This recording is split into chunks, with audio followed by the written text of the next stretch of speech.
आज का दक्षिण कोरिया दुनिया के सबसे आधुनिक और विकसित लोकतांत्रिक देशों में से एक है, लेकिन इस मुकाम तक पहुंचने के लिए उसे एक लंबा और कठिन रास्ता तय करना पड़ा, जहां था बार बार सैन्य शासन, मार्शल लॉ, छात्र आंदोलनों का शोर, खून और संघर्ष। आज हम जानेंगे कि कैसे दक्षिण कोरिया ने 1948 से लेकर 1988 तक के राजनीतिक उतार चढ़ावों को पार कर आखिरकार लोकतंत्र की सुबह देखी। दूसरे विश्व युद्ध के बाद कोरियाई प्रायद्वीप दो हिस्सों में बंट गया। उत्तर में सोवियत समर्थित कम्युनिस्ट सरकार और दक्षिण में अमेरिका समर्थित पूंजीवादी सरकार। 1948 में दक्षिण कोरिया आधिकारिक रूप से बना। राष्ट्रपति बने सिंगमन री, लेकिन आजादी का मतलब लोकतंत्र नहीं होता। री सरकार के दौर में ही शुरू हुआ सत्ता की पकड़ मजबूत करना, विपक्ष को दबाना और चुनावों में धांधली। इसी दौर में पहली बार जनता के मन में सवाल उठा, क्या यही है लोकतंत्र?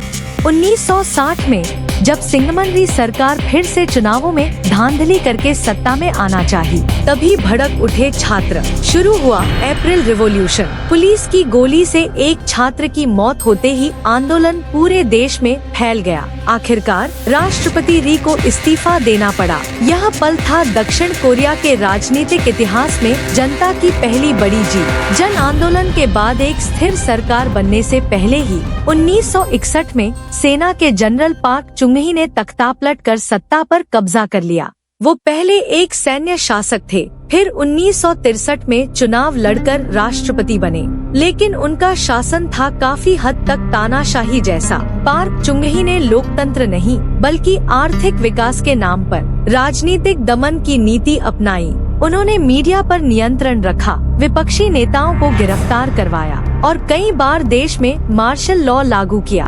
1972 में पार्क चुंगही ने खुद ही एक नया संविधान लागू किया, जिसे कहा यूशन संविधान। इससे उन्हें अनिश्चितकाल तक राष्ट्रपति बने रहने का अधिकार गया। असल में यह एक तानाशाही शासन, जहां लोकतांत्रिक प्रक्रिया का कोई स्थान ही। छात्र आंदोलन, विपक्षी दल और मीडिया सभी को सेंसरशिप और दमन का शिकार। अक्टूबर 1979 में पार्क चुंगही की हत्या कर दी गई। किसने किया? उनके ही खुफिया एजेंसी के प्रमुख ने। उनकी मौत के बाद पूरे देश में फिर एक बार राजनीतिक शून्यता और अराजकता फैल गई। नई सत्ता में आते हैं एक और सैन्य नेता चुन दुहवान। उनके खिलाफ सड़कों पर उतरते हैं छात्र, आम लोग। खासकर ग्वांगजू शहर में मई महीने में ग्वांगजू में सेना टैंकों और राइफलों के साथ निर्दोष जनता पर हमला करती है। सैकड़ों लोग मारे जाते हैं। यह नरसंहार आज भी दक्षिण कोरिया के इतिहास का सबसे खूनी अध्याय माना जाता है। चुन की तानाशाही के खिलाफ आंदोलन दिन ब दिन तेज होता गया। 1987 में एक छात्र नेता ली हान्योल पुलिस के गैस हमले में मारे जाते हैं। उनकी मौत से आंदोलन में आग लग जाती है। लाखों लोग सड़कों पर नारा लगाते हैं,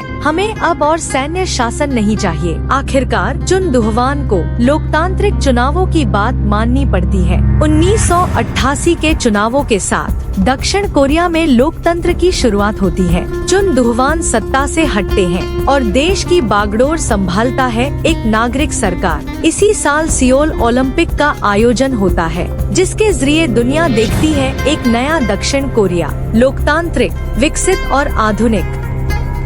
यह थी दक्षिण कोरिया की 40 साल लंबी राजनीतिक संघर्ष की कहानी, जहां थे तानाशाह, सैन्य शासक और छात्रों के खून से रंगे हुए आंदोलन, लेकिन अंत में जीत हुई लोकतंत्र की। आज दक्षिण कोरिया के युवा जिस आजादी से बोलते हैं, वोट देते हैं, विरोध जताते हैं, उसके पीछे छुपी है अनगिनत शहीदों की कुर्बानी।